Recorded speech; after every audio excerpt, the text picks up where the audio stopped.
ওয়াশিংটনে ট্রাম্প ক্ষমতায় আসতেই বিরাট ধাক্কা খেল বাংলাদেশ।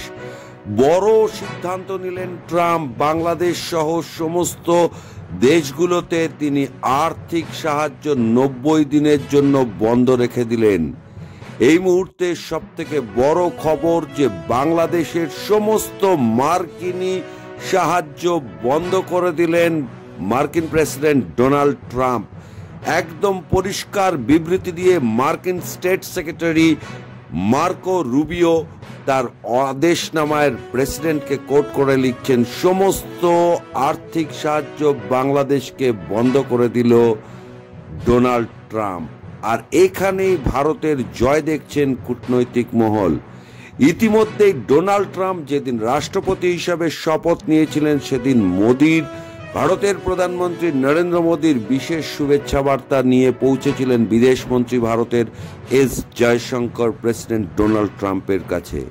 আর তারপরে নতুনভাবে মার্কিন যুক্তরাষ্ট্রের দ্বিতীয়বার ওভাল অফিসে বসেই প্রথমেই যে কাজটি করলেন তাতে কিন্তু বাংলাদেশের কপালে চক্ষু রীতিমতো চড়ক গাছ।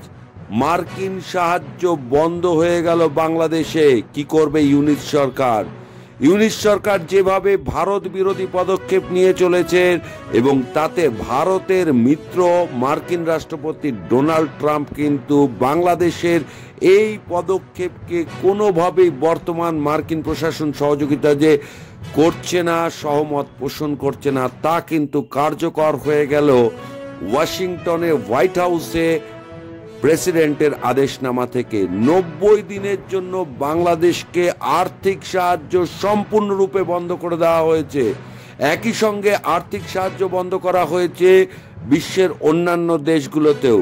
কিন্তু চাপে পড়ে গেল আন্তর্জাতিক কূটনীতিক মহল, মনে করছেন চাপে পড়ে গেল বাংলাদেশের ইউনিট সরকার।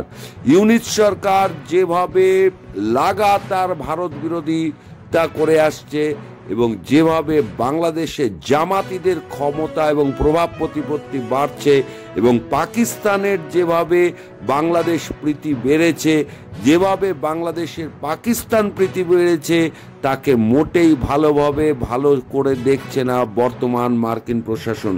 আর এখানেই চক্ষু চড়ক গাছ।